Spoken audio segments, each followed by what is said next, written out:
여러분 안녕하십니까? 동국대 향가만엽집 연구실장 김용혜입니다. 해외 동포 여러분들께 사랑의 말씀 전해드립니다. 댓글로 성원해 주시는 시청자 여러분들께도 깊은 감사 말씀 전합니다. 오늘은 충격, 일본 역사서에 대량의 향가가 있었다. 이러한 소제목으로 강의를 시작하도록 하겠습니다. 서기 660년 신라와 당나라가 백제를 공격했습니다. 이로써 한반도에서 동북아 국가들이 서로 엉켜 싸우는 국제전이 벌어졌습니다. 이때의 상처가 1400년이 지난 지금에도 여기저기 아프게 남아 있습니다. 충남 부여 정림사지 5층 석탑에는 당나라의 참전을 말하는 글자가 새겨져 있습니다. 빨간 원 부분. 대당 평 백제국 비명. 8자가 그것입니다. 대당 평 백제국. 대당나라가 백제를 평정했다. 이런 뜻이 되겠습니다. 문화재에 남은 상처. 여러분 가슴이 아프지 않으십니까? 백제 의저왕이 10일 만에 붙잡혀 당나라의 수도 장안으로 끌려갔습니다. 그리고 곧 사망하였습니다. 사진은 의저왕의 무덤입니다. 충남 부여군에서 낙양성 십리허, 높고 낮은 무덤들, 영웅호걸이 그 누군가? 북망산에 가서 의저왕의 무덤을 찾으려 했으나 결국 찾지 못하고 백제 최후의 도읍지 부여 능살리 땅에 가묘로 만들었다는 무덤입니다. 우리 민족은 왜 1400년이 지났음에도 망국의 왕인 의저왕의 무덤에 집착하고 있을까요? 비록 의저왕이 당나라에 끌려갔으나 백제인들은 나라를 포기하지 않았습니다. 그들은 일본의 구원을 요청했고 일본은 기꺼이 이에 응했습니다. 제명천왕 파병의 글입니다. 백제가 구해달라고 한다. 그 마음을 저버릴 수 없다. 여러 길로 군대를 파견하도록 하라. 신속하게 움직여 일제히 신라에 집결한다면 우두머리 악인을 베어 백제의 어려움을 덜어줄 수 있을 것이다. 여기서 신속하게 움직이라. 이 말에 주목해 주십시오. 천황의 명이 떨어지자 전국적으로 신속 대응이 시작되었습니다. 대대적으로 병력과 군수물자 징발이 시작되었고 온 나라가 들썩였습니다. 누구는 징병에 빠지려고 이리저리 뛰었을 것이고 누구는 세금 안 내려고 장난질 쳤을 것입니다.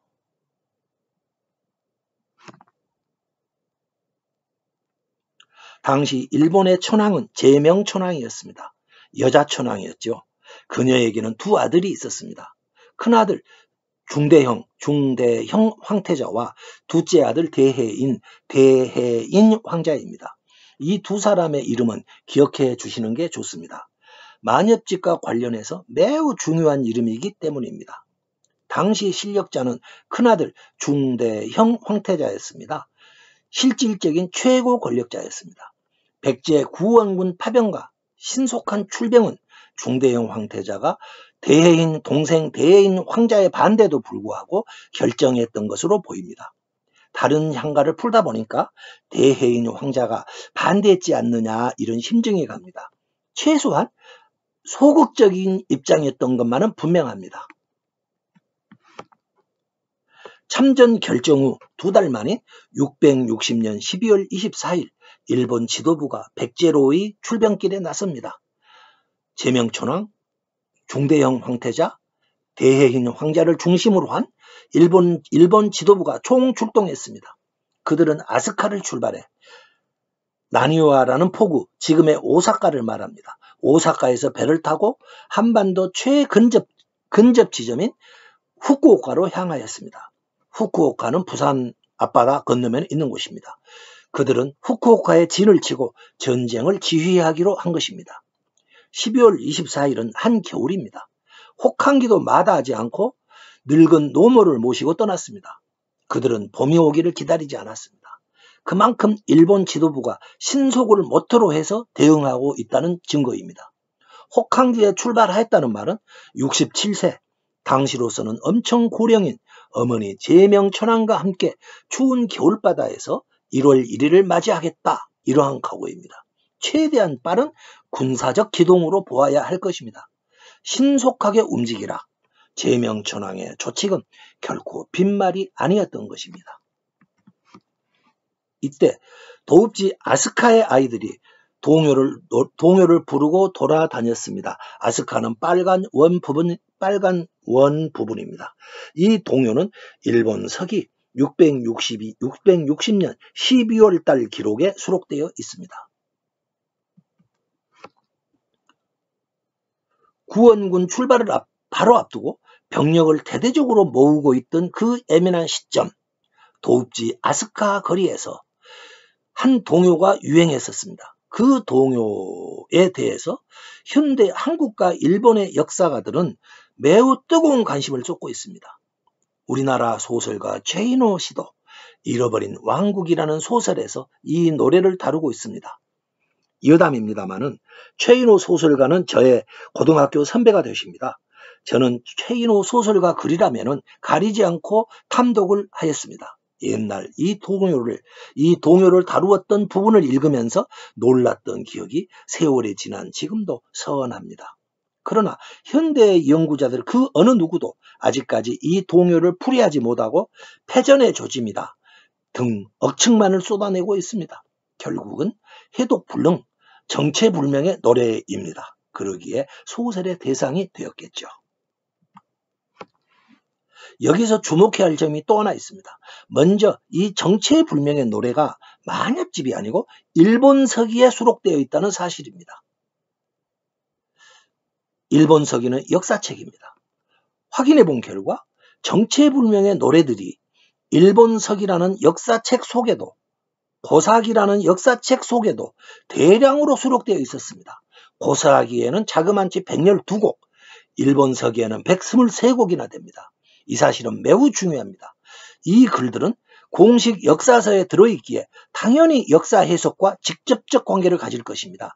만엽집은 노래집이기 때문에 역사 해석에 있어 간접 영향을 준다 이렇게 말할 수 있겠지만 역사책 속에 들어있는 글들은 당연히 직접적인 영향을 줄 것입니다. 당연한 일입니다. 문제는 일본인들이 아스카 동요를 풀지 못하고 있는 것처럼 일본 서기 속 글들을 아직 해독하지 못하고 있다 이 사실입니다. 다시 향가 해독 문제로 돌아가 보겠습니다. 저는 일본인들은 향가를 해독할 수 없다. 그리고 지금까지 해독해 놓은 것들도 다 틀렸을 것이다. 이렇게 여러 번 강조하고 있습니다. 또 일본인들이 풀었다고 주장하는 것들도 조금 틀린 게 아니라 아주 많이 틀렸을 것이다. 이렇게 말하고 있습니다. 그 이유를 저는 스위스제 고급 시계로 설명합니다. 파텍 필립사의 그랜드 마스터 차임 REF 6300 세계 7개밖에 없는 시계입니다. 얼마나 비싸냐? 이 시계 하나가 2019년 스위스 제네바에서 열린 자선 경매 행사에 나와 우리나라 돈 약 362억 원에 낙찰되었습니다. 362억 원, 억소리가 납니다. 브랜드로 해서는 역사상 가장 비싼 가격이었다고 합니다. 이 시계는 매우 복잡합니다. 내부는 4개 층으로 되어 있고 부품은 1366개랍니다. 362억짜리 그랜드 마스터 차임은 정밀한 설계도에 따라 만들어져 있습니다. 복잡하고 정밀한 기계이기 때문에 설계도가 없이 분해하다가는 망가뜨리기가 십상일 것입니다. 향가도 이 시계처럼 설계도에 따라 정교하게 만들어져 있습니다. 향가는 아마도 인간이 만든 가장 복잡하고 정밀한 노래일 것입니다. 다시 말씀드릴게요. 다시 강조할게요. 향가는 아마도 인간이 만든 가장 복잡하고 정밀한 노래일 것이다. 향가의 설계도가 향가 제작법입니다. 향가는 제작법에 의해 만들어져 있습니다. 소리 나는 대로 적어 놓았을 것이다. 이런 초보적 수법으로 만든 노래가 아니었습니다. 향가를 이런 정도로 생각했다가는 큰 코 다치기 십상입니다. 그랜드 마스터 차임을 분해하려고 하면 설계도가 필요하듯이 향가를 풀려고 하면 제작법이 필요합니다. 그런데 일본인들은 제작법을 모르고 있습니다. 다시 말해 향가를 해독할 수 없다, 이 이야기입니다. 섣불리 덤벼보았자 엉뚱한 해석이 나올 뿐입니다. 역사 기록은 있는데 일본인들은 그 기록 속 핵심이라 할 정체불명의 노래를 풀지 못하고 있었습니다. 역사 해석에 심각한 잘못을 불러올 수 있다는 말이 되겠습니다. 우리나라와 일본 간에는 고대사 왜곡 문제를 둘러싸고 해묵은 갈등을 벌여오고 있습니다. 역사 갈등이 역사책 속에 있는 정체불명의 노래를 풀지 못했기 때문이 아닐까? 저는 이렇게도 생각해 봅니다. 그런데 이제 우리는 혹시나 이 정체불명의 노래들을 풀 수 있을지도 모르겠습니다. 왜냐? 바로 향가 제작법을 가지고 있기 때문입니다. 향가 제작법은 놀랍게도 지금까지 한반도 향가는 물론이고 만엽 향가를 풀어낼 수 있었습니다. 혹시 향가 제작법이 역사책 속 정체불명의 글도 풀어낼 수 있지 않을까요? 향가 제작법을 아스카 동요에 적용해 보겠습니다. 혹시 모릅니다. 풀릴지도 모릅니다. 제작법에 따라서 엄격하게 풀어보겠습니다. 이것은 아스카 동요 원문입니다. 복잡하죠? 여기에 향가 제작법을 적용한 결과입니다. 제가 낭송해 드리겠습니다. 뼈가 닳아 없어지더라도 똑같이 술라를 돌아야 할 것이다. 공평하게 술라를 돌게 하는 게 전례이고 전례이다. 돈을 내던 비탈길 술라를 돌던 세납은 공평해야 한다네. 그렇게 하면은 다스림이 노래로 불려지고 다스림이 길어지게 되고 모두가 화합하게 될 것이라네. 그렇게 하면 비탈길을 달리게 하더라도 노래로 불려지고 길어질 것이라네. 궁궐에서 시립하던 비탈길에서 술라를 돌던 세납은 공평해야 한다네. 그렇게 하면 다스림이 노래로 불려지고 다스림이 60갑자 중 첫 번째로 꼽히게 될 것이라네.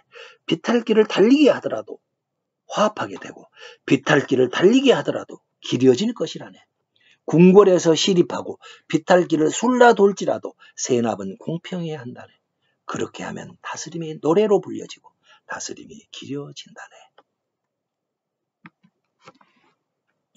향가 제작법은 놀랍게도 아스카의 동요를 풀이해냈습니다. 사상 최초의 아스카 동요의 해독 결과입니다. 풀어본 결과 백제 구원군을 징발할 때 공평하게 해달라 이렇게 요구하는 노래였습니다. 철광석을 가열하면 쇳물이 녹아나오듯이 아스카 동요에 향가 제작법을 적용하였더니 공평하게 해달라 이런 내용이 녹아나왔습니다. 일단 첫 구절이 어떻게 풀리는지 보여드리겠습니다. 첫 구절의 뜻은 이랬습니다. 네이버 첫 구절 한자의 뜻은 이렇습니다. 네이버 한자 사전에 나오는 뜻 그대로입니다. 마는 달아 없어지다 마, 비는 대등하다 비입니다. 나는 술라라입니다. 술라는 현대어로는 순찰 돈다 이런 뜻이 되겠죠. 구는 곱자구입니다. 어렵습니다. 뒤에서 설명드리겠습니다. 도는 감탄사 도입니다. 이 5글자 중에 첫 3글자 마비라 이 3글자 한자의 뜻을 사전에 있는 그대로 나열해 보겠습니다. 그냥 있는 그대로 나열만 하면 되겠습니다. 달아 없어지다 플러스 대등하다 플러스 술라 이렇게 됩니다. 이것들을 자연스럽게 이어보겠습니다. 조사나 의미 같은 것을 약간만 보충하면 됩니다. 그러면은 뼈가 닳아 없어지더라도 대등하게 술라를 돌아야 할 것이다. 이렇게 됩니다. 즉 노래 가사가 녹아나왔습니다. 누가 풀어도 이렇게 녹아나올 것입니다. 다음으로 4번째 글자 곱자구라는 이상한 글자를 살펴보도록 하겠습니다. 들어보기 어려운 단어입니다. 곱자란 것은 이 사진처럼 기역자 모습으로 꺾인 자를 말합니다. 산업 현장에서는 많이 쓰이고 있는 자랍니다. 당시 일본에서 곱자를 쓰고 있었다. 이러한 문헌 증거가 나왔습니다. 당연히 우리나라에서도 곱자를 쓰고 있었겠죠. 향가는 공연물의 성격을 가졌다. 이렇게 얘기했습니다. 배우가 무대에 나가 연기한다 이 말입니다. 여기서 곱자가 무대 예술의 버원입니다. 지문입니다. 곱자처럼 연기하라 이렇게 알리고 있는 지문입니다.